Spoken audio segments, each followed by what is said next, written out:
Évangile de Marc, chapitre 6. Jésus partit de là et se rendit dans sa patrie.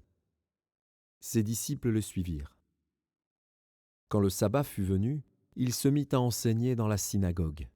Beaucoup de gens qui l'entendirent étaient étonnés et disaient : « D'où lui viennent ces choses ? Quelle est cette sagesse qui lui a été donnée, et comment de tels miracles se font-ils par ses mains ? N'est-ce pas le charpentier, le fils de Marie, le frère de Jacques, de José, de Jude et de Simon ? Et ses sœurs ne sont-elles pas ici parmi nous ? » Et il était pour eux une occasion de chute. Mais Jésus leur dit : « Un prophète n'est méprisé que dans sa patrie, parmi ses parents et dans sa maison. » Il ne put faire là aucun miracle, si ce n'est qu'il imposa les mains à quelques malades et les guérit. Et ils s'étonnaient de leur incrédulité. Jésus parcourait les villages d'alentour en enseignant. Alors il appela les 12 et il commença à les envoyer 2 à 2 en leur donnant pouvoir sur les esprits impurs. Il leur prescrivit de ne rien prendre pour le voyage, si ce n'est un bâton, de n'avoir ni pain, ni sac, ni monnaie dans la ceinture, de chausser des sandales et de ne pas revêtir 2 tuniques. Puis il leur dit : « Dans quelque maison que vous entriez, restez-y jusqu'à ce que vous partiez de ce lieu. Et, s'il y a quelque part des gens qui ne vous reçoivent ni ne vous écoutent, retirez-vous de là, et secouez la poussière de vos pieds, afin que cela leur serve de témoignage. » Ils partirent, et ils prêchèrent la repentance. Ils chassaient beaucoup de démons, et ils oignaient d'huile beaucoup de malades et les guérissaient. Le roi Hérode entendit parler de Jésus, dont le nom était devenu célèbre, et il dit : « Jean-Baptiste est ressuscité des morts, et c'est pour cela qu'il se fait par lui des miracles. » D'autres disaient : « C'est Élie. » Et d'autres disaient : « C'est un prophète comme l'un des prophètes. » Mais Hérode, en apprenant cela, disait : « Ce Jean que j'ai fait décapiter, c'est lui qui est ressuscité. » Car Hérode lui-même avait fait arrêter Jean et l'avait fait lier en prison à cause d'Hérodias, femme de Philippe, son frère, parce qu'il l'avait épousée, et que Jean lui disait : « Il ne t'est pas permis d'avoir la femme de ton frère. » Hérodias était irritée contre Jean et voulait le faire mourir. Mais elle ne le pouvait pas, car Hérode craignait Jean, le connaissant pour un homme juste et saint. Il le protégeait et, après l'avoir entendu, il était souvent perplexe et l'écoutait avec plaisir. Cependant, un jour propice arriva, lorsqu'Hérode, à l'anniversaire de sa naissance, donna un festin assez grand, aux chefs militaires et aux principaux de la Galilée. La fille d'Hérodias entra dans la salle. Elle dansa et plut à Hérode et à ses convives. Le roi dit à la jeune fille : « Demande-moi ce que tu voudras, et je te le donnerai. » Il ajouta avec serment : « Ce que tu me demanderas, je te le donnerai, serait-ce la moitié de mon royaume. » Étant sortie, elle dit à sa mère : « Que demanderai-je ? » Et sa mère répondit : « La tête de Jean-Baptiste. »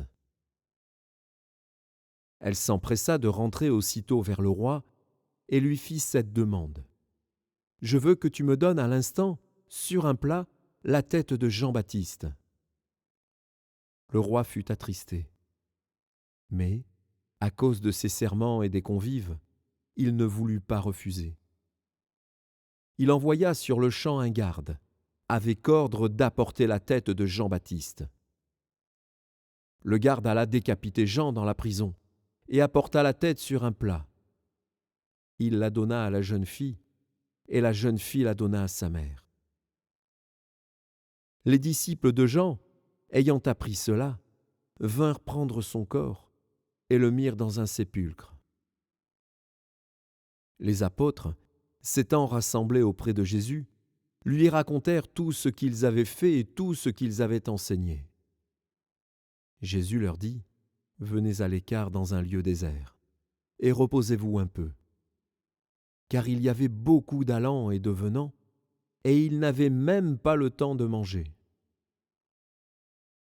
Ils partirent donc dans une barque pour aller à l'écart dans un lieu désert.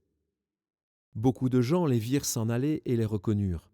Et de toutes les villes on accourut à pied et on les devança au lieu où ils se rendaient.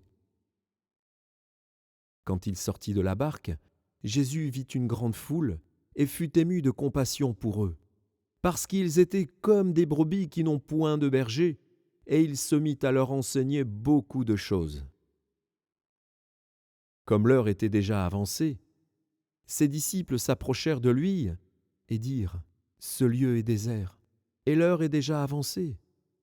Renvoie-les, afin qu'ils aillent dans les campagnes et dans les villages des environs pour s'acheter de quoi manger. » Jésus leur répondit, « Donnez-leur vous-même à manger. » Mais ils lui dirent, « Irions-nous acheter des pains pour 200 deniers et leur donnerions-nous à manger ?» Et il leur dit, « Combien avez-vous de pain ? » Allez voir.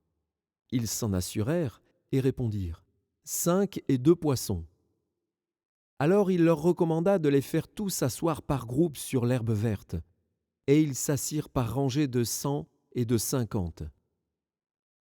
Il prit les 5 pains et les 2 poissons, et, levant les yeux vers le ciel, il rendit grâce. Puis, il rompit les pains et les donna aux disciples, afin qu'ils les distribuent à la foule. Il partagea aussi les 2 poissons entre tous.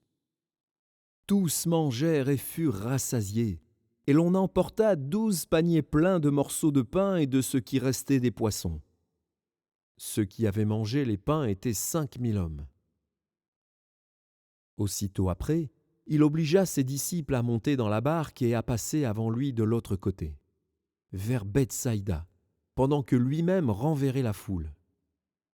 Quand il l'eut renvoyé, il s'en alla sur la montagne pour prier.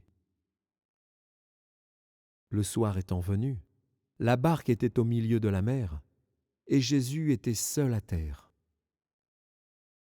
Il vit qu'ils avaient beaucoup de peine à ramer, car le vent leur était contraire.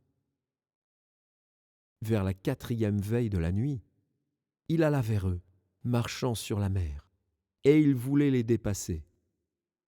Quand ils le virent marcher sur la mer, ils crurent que c'était un fantôme, et ils poussèrent des cris, car ils le voyaient tous, et ils étaient troublés. Aussitôt Jésus leur parla, et leur dit, « Rassurez-vous, c'est moi, n'ayez pas peur. » Puis il monta vers eux dans la barque, et le vent cessa. Ils furent en eux-mêmes tous stupéfaits et remplis d'étonnement, car ils n'avaient pas compris le miracle des pains, parce que leur cœur était endurci. Après avoir traversé la mer, ils vinrent dans le pays de Génézareth, et ils abordèrent. Quand ils furent sortis de la barque, les gens, ayant aussitôt reconnu Jésus, parcoururent tous les environs, et l'on se mit à apporter les malades sur des lits, partout où l'on apprenait qu'il était. En quelque lieu qu'il arrive, dans les villages, dans les villes ou dans les campagnes, on mettait les malades sur les places publiques et on le priait de leur permettre seulement de toucher le bord de son vêtement. Et tous ceux qui le touchaient étaient guéris.